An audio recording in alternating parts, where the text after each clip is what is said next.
Hello and welcome to another exciting edition of the Webhead Legion podcast. I am your host, Jesse Brown, and with us today we have fellow Spider-Man experts Mike McNulty and Mr. Thomas Metz. Greetings.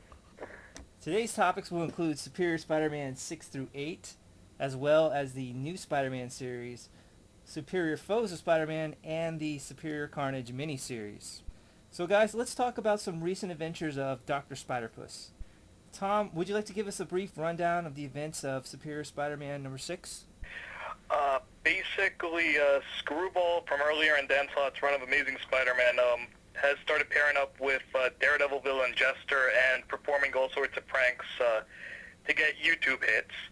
Mayor J. Jonah Jameson was one of the victims, and Superior Spider-Man first enjoyed Jonah's suffering and then realized that it was similar to stuff that happened to him when he was when Otto Octavius was a kid. Mm-hmm. So he got angry and went and beat the holy hell out of Jester and Screwball. Yes, he did. He got a lot of backlash for that. Well, kind of a lot of backlash. Yeah, and then the Avengers got upset about it. Right. So that led into the beginnings of the You're Fired arc. But first of all, what was your general impression, or your first impression of issue number 8, Tom? Or 6. I mean, You 6. issue number 6? Yeah, issue 6. I don't know. I liked it more the second time I read it than the first time. Like, is this war really worth $4? But second time it seemed to have a bit more depth to it. Mm-hmm. Like, it reeled a lot about, like, Otto Octavius, like, his aversion to bullying, and his realization that as Peter Parker, he can't afford to be so arrogant, like, publicly, which probably led to him, like, trying to, like, keep his feelings himself, and then led to the beatdown at the end. True. Yeah. Yeah. I think that was the one that introduced, is it Anna Marconi? The new, Yeah, well, she was actually introduced, technically she was kind of introduced in the 4th issue, but we got a full appearance in the 5th, and then this is more like kind of built continuing on in that. Yeah. And because, she's trying to arrange for, for Doc Ock Peter or whatever we're calling him to kind of go meet up again with the Schnoz, or Dr. Lamaze there, because to try to make up for him, to apologize for the fact of his rude behavior. Right. And of course, he kind of pulled a Peter Parker in the middle of their whole, mending the bridges meeting there or something like that, because he's got to go off and, take care of business there with Right. Jester and Screwball. So, Mike, what do you think of these two characters as being like part of the supporting cast for Dr. Octopus going Well, forward? I think it actually makes sense if for Doc Ock, because after all, you got a guy who, as this, the professor is saying, who is supposed to be a former colleague. So that makes no. And then of course you got Anna Marconi, who's kind of like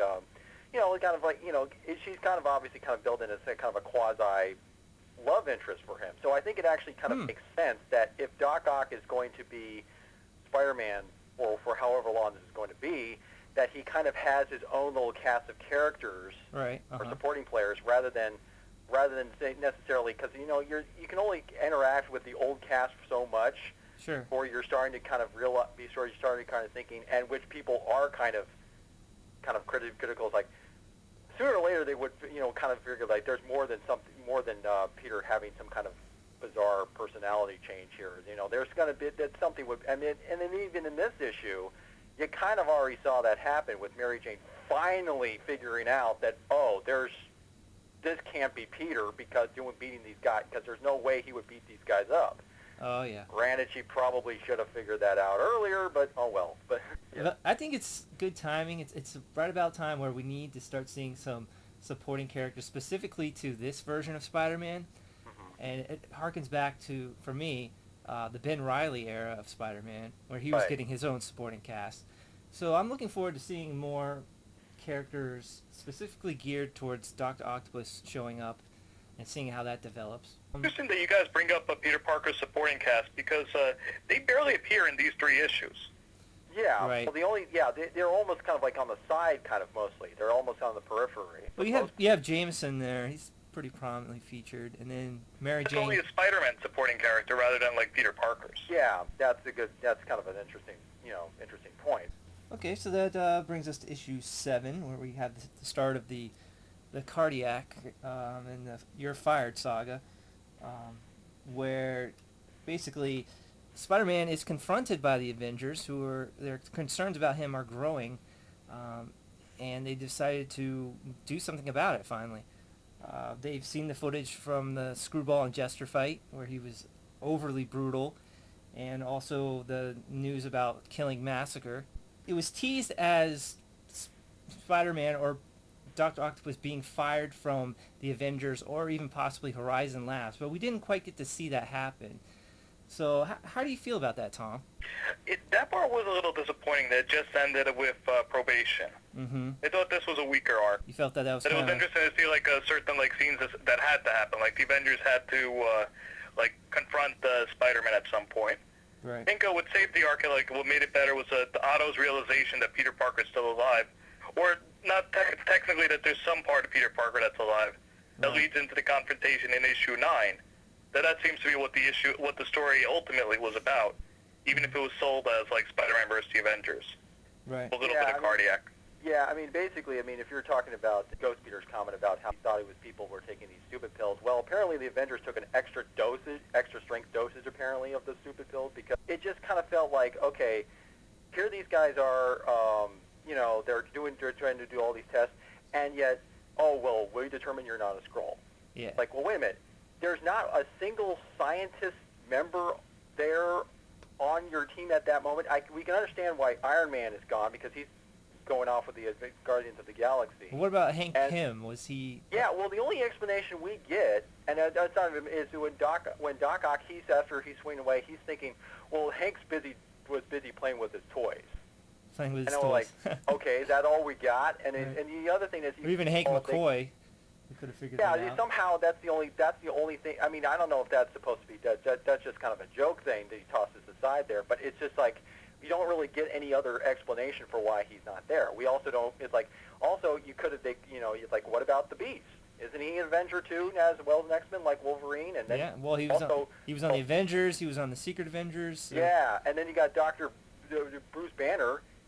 He's now course. back on the Avengers team, so you could have gotten him. They could have gotten him. It just seemed like it was an and it kind of highlights, I think, one of the bigger gripes that I have with this series in general. Prior to this, you could argue that there is a point that because the readers are privy to information that the characters in the story are not. There's a difference between that and characters acting like complete idiots just to drive the plot forward. And I thought this was kind of a latter case because it seemed like, I think what the Black Widow said and how she's kind of, after they did the test thing. Yeah, I wanted to touch on that, definitely. Yeah, okay. Peter Parker, or Ghost Peter, was trying to convey some sort of message to Black Widow. He was scribbling out something on a piece of paper, and she just kind of thought, oh, it's some weird doodle, and sort of ignored it. But what do you think the message he was trying to get across was? Oh, that's like he's trying to draw an octopus. Yeah. Pointing to Spider-Man's head. Right. Oh, right. Trying to say that Dr. Octopus is in my brain. She, of course, takes it for spiders that he can't draw it. But I was kind of thinking that her rationalization for saying why Spider-Man killed Massacre, I think it actually kind of makes sense because the Silver from Sable her thing. perspective, well, he was already kind of moving in that direction, kind of reminding about the lizard thing, where Peter did initially try to kill the lizard. Oh, I forgot about that one. I was arc. thinking more about Silver Sable, letting her die. Yeah, and that's right, because he still kind of was suffering from the, his guilt over failing to save Silver Sable. What was Black Widow thinking when But she you really saw that said a picture? sketch. It's a hard idea to convey through a single sketch. Yeah, but Yeah. what was going through like someone will automatically realize like, oh, this is like Right. this complicated idea is explained to me. Like if you ever played Pictionary and you're trying to, draw Sure. something for somebody to get and everything, like, that's kind of, Right. it's kind of on that level sometimes, but, But I wonder what she must have been And this thinking. is someone who doesn't realize they're playing Pictionary. Yeah, that's right. Yeah. Right. Well, she must have been thinking something like, oh, that's a really nice drawing. I don't know why you could show me that, but whatever. Oh, so you guys agree with me that it was kind of a cop-out by Slott to just say that he's going to get put on probation? Yeah, I know the problems with plot. It's more, I think, with the promotion of the story than with Slott. Oh, okay. Yeah. Well, I mean, At least in my point of view. well, I just kind of had mainly I just kind of had the problem with the Avengers and this whole thing in general.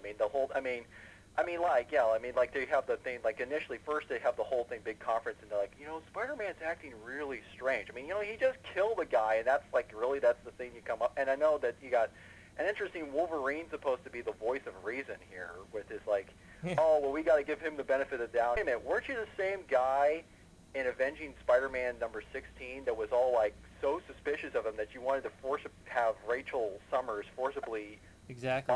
scan his mind? Yeah. Figure, I thought that was kind of a little bit. That was a big confliction, I'd say, in the writing between Well, the yeah, issue of Avenging and this. That's more of a. I think that's more of a coordination thing going on there. That's more like but which kind of tends to happen.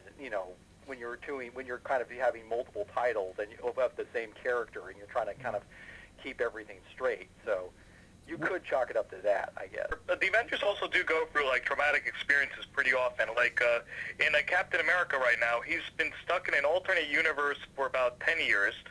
Has raised an infant to become his like foster son. Right. So it would actually be more common, I think, for the Avengers to have for Spider-Man to have experienced something really traumatic that changes his worldview, as opposed to some form of mind control that they can't pick up on yet. Right. The Avengers, they kind of experienced a lot of this stuff. They were kind of, didn't they have you undergo brain swaps too? I mean, they would think you would, I think there was a couple, incidents. I'm not sure which, I think maybe Captain America experienced that with the Red Skull one time, didn't he? Or, Several times. Yes. But I don't think the Red Skull had access to his memories. Right, that's true. That's, yeah. What that kind of leads to, I think that also leads to another point we'll probably get into about that, but about Ghost Peter, but. Right. Well, I had an interesting question. Out of all the current Avengers, which one do you think Spider-Man has the closest relationship with or understands Spider-Man the most? Okay. It could be an argument made for Wolverine. I think he kind of looks up to Cap the most because, everybody does, but, Captain America and everything. Although for a while they had that whole thing with Iron Man back in Civil War. Oh, yeah. Kind of, but I think, But did they really get to know each other that well? I wonder. I kind of doubt it. There's like 14 Avengers right now, so it's hard to keep track. Yeah. Yes. It's like, okay. Okay, so half of the arc was basically the whole confrontation with the Avengers, but the other half dealt with Cardiac recovering the neurological scanner that was invented by Dr. Octopus, and the reason Cardiac was doing this was to help cure a little girl who had suffered, I think, brain trauma as a result of Dr. Octopus's scheme during Ends of Earth, which was the global warming. So that arc was very contrasting to the what was going on with the Avengers, in my opinion. Did you feel like that was a good thing, Mike, that they had that contrast where you wanted to feel like you were cheering and you were on Spider-Man's side because he was helping out this little girl, but at the same time you were upset about what's going on with the Avengers? Well, it's one of the more difficult things in trying to sell, I think, with Superior Spider-Man is if this is a story, in fact, of Doc Ock's redemption. Whether or not can he actually be redeemed for the past wrongs that he did. Exactly. And I think in this one, on the one hand, I thought, well, it's a little schmaltzy with the girl and everything, and get the stuffed toys and stuff, gives her the octopus and stuff, the little toy penguin. Right. So you want to feel good about the character. You want to enjoy the character in that moment. But Stan Slott intentionally, I think, included the fact that he's trying to get rid of Peter Parker inside his brain. He's trying to get rid of... But the thing is with Doc Ock, I think in this particular instance, it's showing that he has the capacity to change and to, realize that there are consequences, trying to make amends for past runs. That is kind of showing that he's starting to do that. I think that was kind of the goal thing. It's just the difficulty is given all the stuff that Doc Ock has done, especially when you consider also that how did he get on this path of redemption in the first place? Right. The only reason he's there is because he stole and took the life of Peter Parker. Right. Until he kind of acknowledges that was wrong, then I think then his redemption, I don't think he'll be complete. I also kind of thought it was interesting that we got to see, kind of a flip side of that with Cardiac, how he kind of operates, which I think was a very kind of an interesting take on the character. The fact that he's kind of like this Robin Hood, but instead of but he's but essentially he's kind of doing these crimes in order to help, give medical treatments to those who can't afford it, kind of thing. I thought that was a very interesting. Right. That's a new direction for that character, isn't it? I don't think he's ever been used that way before. He's a character from the 1990s or something like that, who was kind of like, the guy who went after corrupt HMOs or whatever it is. Oh. This is the first time he's shown up in a Spider-Man comic in something like 20 years or something like that. So he had some Marvel team appearance during Kirkman's run, but that was just as Kirkman was in love with what Eric Larson had done, and amazing. It's been a long time since Cardiac had a big role. I'd love to see a conservative writer's take on Cardiac, just because of the character's political views. That'll be interesting. And I actually came across an interesting take on that some other review that some guy did a take on that scene, which was when they had the doctor was going, we're gonna do these experimental treatments and damn the cost. I'm like, well, wait a minute, and this guy pointed out, well, wait a minute, that's what doctors and hospitals kind of tend to do anyway, and that's what kind of drives up the cost of everything else. Oh, yeah. True. I mean, so I'm like, okay, even though Cardiac is kind of doing good, there is a little bit of a self-righteousness there, kind of like, Oh, like an ego thing? So there is kind of an ego. That's what you're saying. It's an interesting way of looking at it. Mm-hmm. Yeah, I think the fact that Dave Slott made Cardiac kind of an interesting character, an interesting kind of anti-hero. Do you think Slott's done with Cardiac for a while? I don't think you can do something like a full-on blown series with the character. I think Cardiac is probably going to become a little bit of a supporting character, and we're not going to see him regularly, but I think he'll be there. Right. As part of Ox. I could see him being Kirk Connors in the lead, in the Master Planner saga, and the first appearance at Rhino is someone Spider-Man goes to get help from every now and then. Yeah, that I great can see. That makes sense, actually. Yeah, that's a very good comparison. Okay, Tom, so I got a question for you. Do you believe that Doc Ock is capable of doing a full 180 in terms of morality? I don't know. That's a good question. I don't know. Mm-hmm. That I think he's just too arrogant for that. That he'll always believe that it's better that the way things ended up is the best way possible. Mm-hmm. That he's now a hero, and Spider-Man is replaced by someone smarter and who can use the abilities better. Right. So that ego will always be there. That's what you're saying. Yeah. What about you, Mike? Do you think that would be a good direction for the book, or do you think Slott should steer away from that? Well, here's the thing. I think the moment that Doc Ock gets that 180, he kind of fully redeems, that's the moment his tenure as Spider-Man is over. I agree. Actually. I agree. Because that's all, so whenever that's going to happen, I think it's in some way that the ultimate end would be where he comes to that realization that, oh gosh, that I actually took the plate, that Peter Parker was a good man, and then somehow that's the moment where he's no longer Spider-Man after that point. That's kind of the feeling I'm getting with this. Mm-hmm. I think this is going to probably end in one of two ways. Either Peter Parker's probably going to be back as Spider-Man at some point. Mm-hmm. Doc Ock's probably going to get a new body, possibly from the Jackal. That's an interesting point. And I think then he'll either be a sort of anti-hero, possibly with his own book or something, or he might be a antagonist again. But let's say one who thinks that the greater good is worth all kinds of sacrifices that others are unwilling to make. Mm-hmm. Sort of like the mad scientist he was in Spider-Man 2. Right. Willing to endanger everyone for the good of science. At this point, do you view him as an evil man that occasionally does good deeds, or vice versa? I kind of view him as a well-intentioned extremist. Yeah, so almost the sole defining quality that makes him a bad guy is his ego. If he could ever get around that ego, he might be viewed as a... Well, I think in some ways the ego is what makes Doc Ock. Exactly. And that's what makes him that's what makes him what made him a great villain, essentially. If he were to lose the ego, he would become less of a character, less of a recognizable or enjoyable character. Right, yeah. You kind of... There's certain characters have to have certain traits so you kind of have to, because then they become a different... they'll become a different person. Okay, so let's go on to the topic of the Superior Foes of Spider-Man, which is a new ongoing series that's going to be debuting in July, I believe. What I wanted to ask is, Tom, do you think this is just going to be like another attempt at Thunderbolts, or how is it going to be different?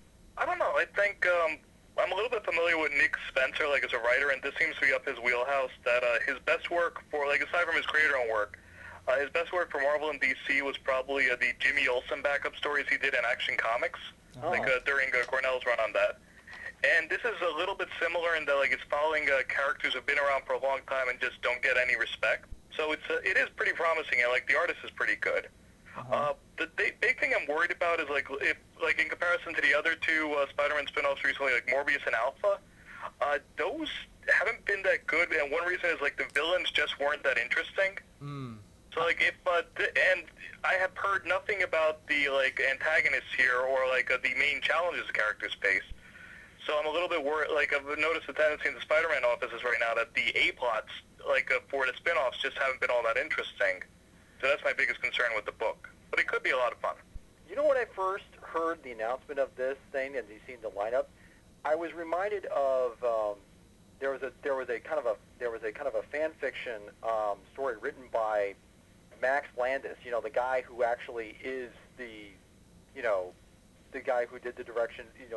Wrote for Chronicle, the movie.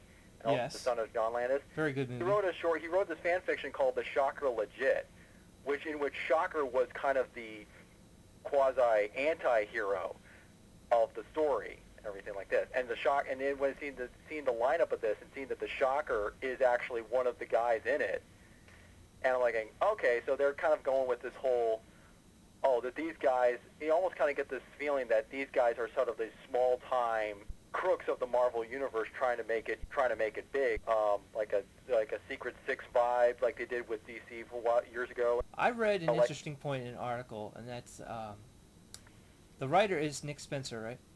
Yeah. Okay. Spencer said that there's not going to be any redeeming qualities of these characters. It's just not going to be like a hidden hero story or any of that. They're going to be straight up bad guys at the whole time, and you're just going to be able to enjoy that. There's going to be a lot of comedic moments based on that.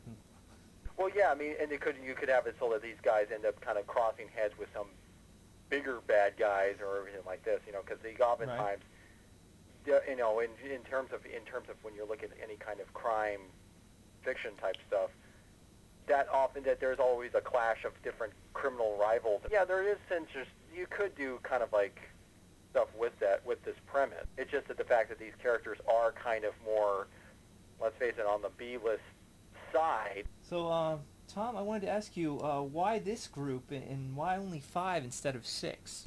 Well, it seemed that, like, Superior Spider-Man #1 sold well, so apparently Spencer, like, sold the team that was in there.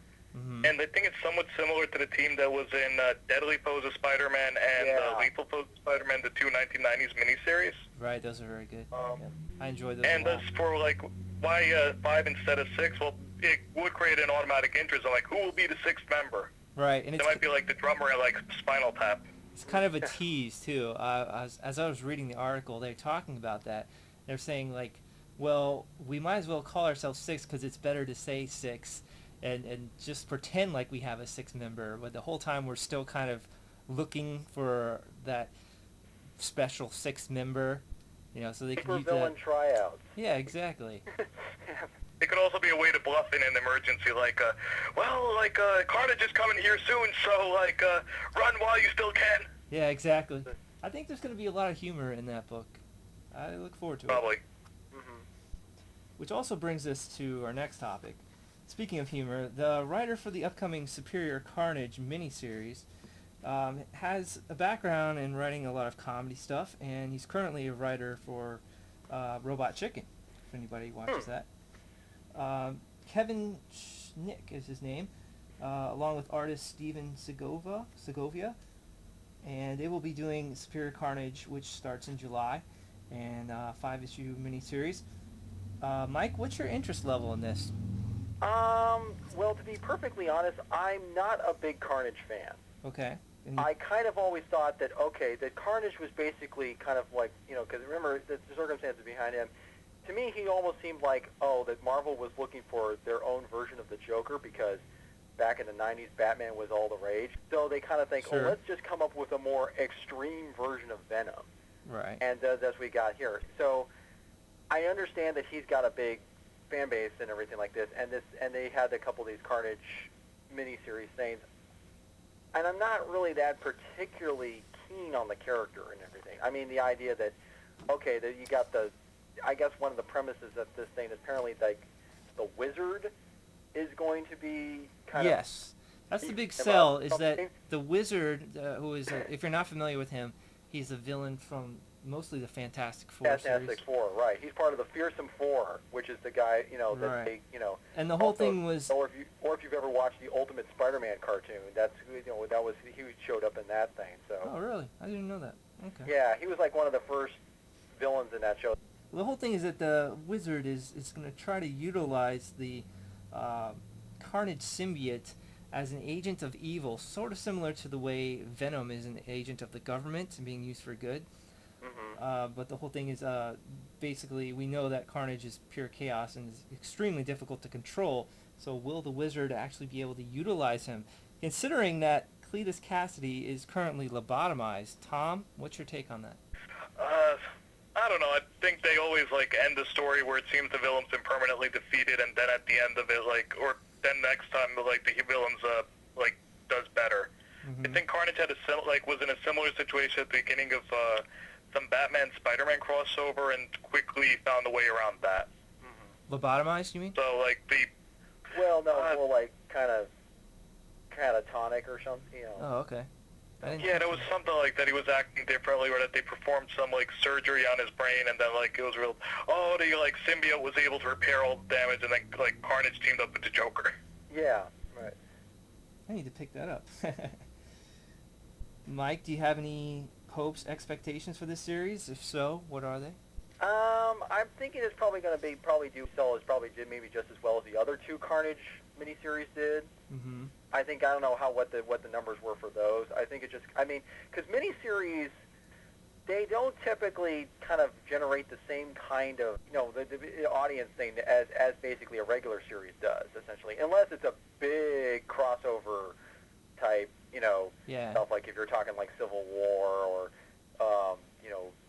Secret Invasion or whatever it is, or Avengers versus X-Men or something like that. Unless it's tied into a big multi-titled event, miniseries on their own are just kind of they're just kind of just a little... Yeah, it's kind of a side story. Kind of a fun excursion.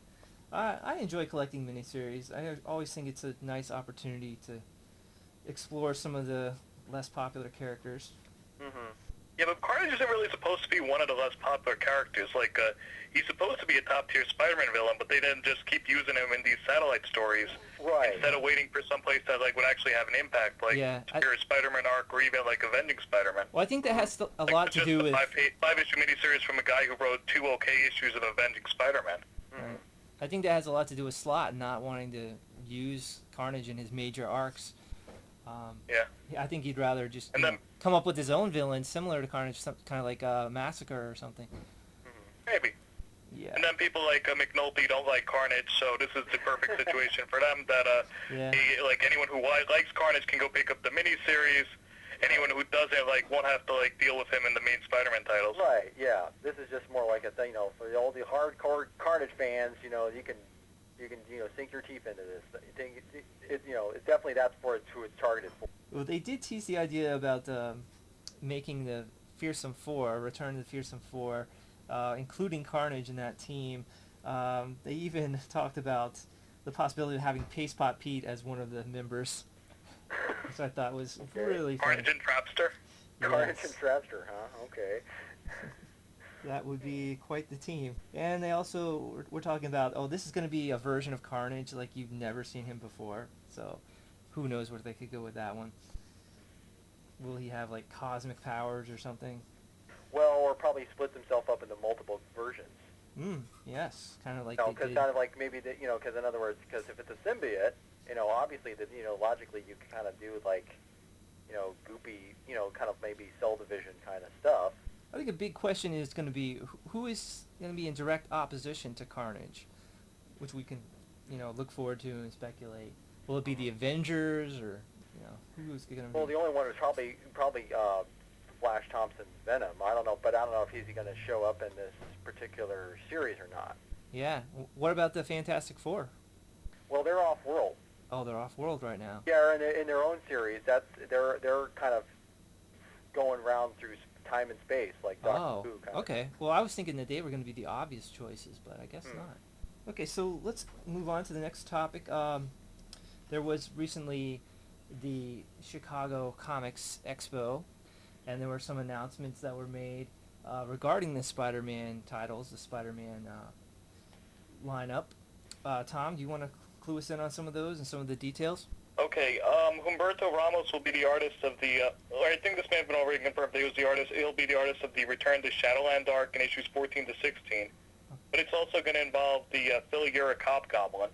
Ooh. So what do you guys think of that character? Like, what do you think is going to happen when Superior Spider-Man meets him? Or if it's even Superior Spider-Man? I'm a big fan of Phil Let's assume it Urich is right or now. not. I'm a big fan of Phil Urich. I'm kind of thinking that, because if this thing is going to be a situation where the Superior Spider-Man kind of ousts the Kingpin from Shadowland and just basically kind of takes it over, because apparently he's got his own little minions and new costume to go along with it too. And so I'm kind of wondering, maybe what if Phil Urich gets outed as the Hobgoblin in the story?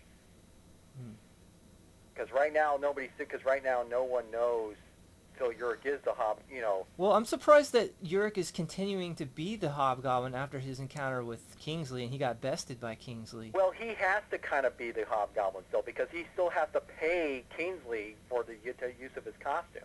Oh, right. So he's kind of working for Kingsley. Yeah, because that was another thing because that's one of the things that you got a little brief snippet about how he was complaining about his money problems, because he still has to upgrade his equipment, plus he's got to, give whatever his cut to Kingsley. And I'm kind of wondering if that's kind of being, and the other thing is, could this be setting things up so that because of what the superior of when Doc Ock goes into Shadowland and tries to take down the Kingpin, whether or not this will finally lead to Phil Urich being outed as the Hobgoblin or something like that. That this could, Right, and then where would he go from there? Right, because if he doesn't have the Kingpin to fall back on, he's still kind of now he's just kind of almost Nowhere land. Right. Well, but he's still kind of indebted to Kingsley and everything like that. So then, Just talk. It would be kind of fun if Urich suddenly became like Spider-Man's servant. Oh, there you go. go. Or one of his lackeys. Yeah, there you go. He's just like, okay, you're gonna be. I could see that happening. Yeah. And that could set up a clash with Kingsley. You could go back to being the good Goblin, the Green Goblin. Well, Tom, do you think that Roderick Kingsley will appear in this upcoming Shadowland arc? Probably not in that arc, just because you already have Kingpin and the Phil Urich Hobgoblin. It seems kind of busy. That Sure. I'd imagine a conflict with like Kingsley at some later point. And then you've got the other Green Goblin out there on the shadow, looming on the horizon. Yeah. Which I forget which issue they said they were gonna follow up on that. I think it was actually 10. I imagine 10's going to be something like the Sinister Six, the story with the Sinister Six on I think December 2011, when they're more building up a later conflict as opposed to the big conflict between Spider-Man and the Green Goblin. Right. I think the big battle's coming later. So you don't think the big battle will be in number 9 with Octopus and Peter Parker finally squaring off? Probably not. Who do you give the advantage to in that encounter inside their shared brain? Well, my thing is, because I think Doc Ock could probably win this. Yep. But as a consequence is, he loses all the memories that he had, and the other thing is, because they mentioned towards the end of issue 8, which was kind of an interest, and they kind of threw out the idea that maybe Ghost Peter is not actually the real Peter at all. Mm-hmm. That he's actually just the memories of Peter Parker's memories that Doc Ock kept, and somehow it gained sentience. So, yeah, manifestation. for all intents and purposes, and I know this is kind of a buzzword for Spider-Man fans, he's a clone. Essentially, there's Well, he's like a manifestation, a physical manifestation of all of Peter's memories. Right. Yeah. One of the bigger complaints about when Superior Spider-Man debuted was, when Ghost Peter arrived, it just seems like a cop-out that, after you killed off Peter Parker, then you just suddenly bring him back. Well, this kind of gets rid of that. If the Ghost Peter is not the real Peter. Huh. And second, he's basically killing Peter all over again. And I'm kind of wondering maybe the way this could end is Ghost Peter maybe comes to the realization that, oh, I'm being no better than Doc Ock in trying to get this body back, and kind of also and realizing that he's not the real Peter, maybe decides, oh, I'll follow the real Peter's example and give Doc Ock the chance to redeem himself, and then kind of give up the ghost, and then he essentially literally gives up the ghost, if you will. That could be one scenario that plays out. The other scenario is that this could actually be the real Peter, and he gets accidentally downloaded into the living brain or something. I mean, Oh, that would be a unique development. That would be very interesting. Yeah, because I originally had the idea that Peter was going to be jumping bodies, and I thought that would be. I mean, or he ends up maybe stuck in the brain of Madam Web. Yeah, who knows? You got lots of possibilities on the table, lots of Right. potential there. I originally thought that Ghost Peter, was actually he was there because in 700, when Peter tried to do the re-swapping of the brains via the Golden Octobot, but it was blocked by that plate in the back of Otto's head. Right. I thought that at least some small part of Peter was still transferred into the brain, and so that's what I thought Ghost Peter was. But now that Ock has brought up this theory about Ghost Peter being the remnants of all the memories, I don't know. I'm not sure what to think about that. I'm kind of disappointed. Or Go ahead, Tom. Doc's theory is basically just there so he has an excuse to not try to immediately correct his wrongdoing, because since he became sort of a hero, if he found out that, whoops, I didn't kill the guy, I can make everything right, he would have a moral obligation to do so immediately. Uh-huh. But if it's just some remnants of Peter's consciousness as opposed to any real consciousness, he wouldn't have any obligation like that. It would be almost like akin to him for Doc Ock, like a computer virus, essentially. That it's just that it's just something that he just kind of like an old program that he kept, and now he's realizing, oh, it's kind of infecting everything. So I gotta, because he's taking a more, he could be looking at it. He's definitely looking at more kind of a clinical, cold approach, and not really seeing Ghost Peter as some kind of sentient being per se. Well, is there any other final comments you have or would like to make? Well, we do have the news also coming out of C2E2 that Spider-Man 2099 is finally going to show up in Superior Spider-Man number 17. Excellent. I'm really looking forward to that. That's going to be great. And actually the thing is, from what little they've thrown out there, he's coming to the present, and I think Dan Slott, in one of the interviews he gave about it, it's reminiscent of the Terminator films. There's also the thing, and he also threw out this thing where Slott also said that there has been a hint of Miguel O'Hara coming back into the books almost since, even in the early run since Big Time. Like anyone there's a clue there that's kind of indicated that that's where he was going. Huh. Wow. I have heard speculation that Miguel O'Hara will either become the replacement, or that he will find a way to bring the real Peter Parker back. I don't think I don't see him being the replacement. I just think it could be just for could be a story arc or something like that. But the idea that he's kind of key to figuring out what happened to Peter, that could be interesting. Yeah, I'm seeing a lot of connections there that fans are trying to make. I don't know if it's desperate, but... Well, one possibility is that if anyone has ever read the Spider-Man 2099 series, the head of the Alchemax Corporation that Miguel O'Hara works for is a guy named Tyler Stone. Yes. Mm-hmm. And one of the guys who is one of the supporting characters who used to work at the Horizon Labs was... Ty Stone. Ty Stone was a guy named Tiberius Stone. So is there, could those be the same guy, or could he be or Tiberius be relate, like an ancestor of some kind so. Yeah, exactly. That's an interesting point. Could be And foreshadowing. then there was a later revelation in Spider-Man 2099 that suggested that Tiberius Stone could also then be related to the Miguel O'Hara some way. Well, that's because in the original series, Miguel O'Hara's biological father is actually Tyler Stone. Oh. Yeah, I was trying to avoid spoiling that for anyone who'd ever read the series. I'm sorry. But, I'm sorry, I just ruined it. Oh, sorry, folks. That's Sorry for okay. ruining your whole Yeah, like 15-year-old spoiler. issues. Yeah, it's a little old to be a spoiler at this point, but still, we're sorry about that if we spoiled anything for anyone. My bad. It's still a really enjoyable story.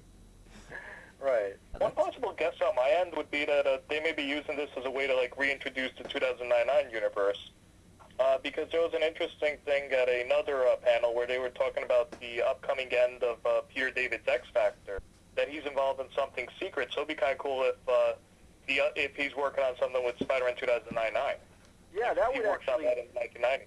Yeah, I could actually kind of like, I think, that would actually kind of be kind of cool. Like you have like another, like when Marvel now does their little, whatever, second wave or second season, whatever they're calling it or whatever it is, if they do something like that, like they do like a new, like they relaunch Spider-Man 2099 kind of thing. So, yeah. So like they could restart it from like the point where Peter David left the series right towards the end. Yeah. Like undo the the not so well received like final issues of the 2099 universe. Which version of Spider-Man 2099 was in Exiles? I think that was a different version. I think that was a third version. Yeah. Okay, because so that's a third version of Miguel O'Hara. I really have no idea, but that's interesting. Right.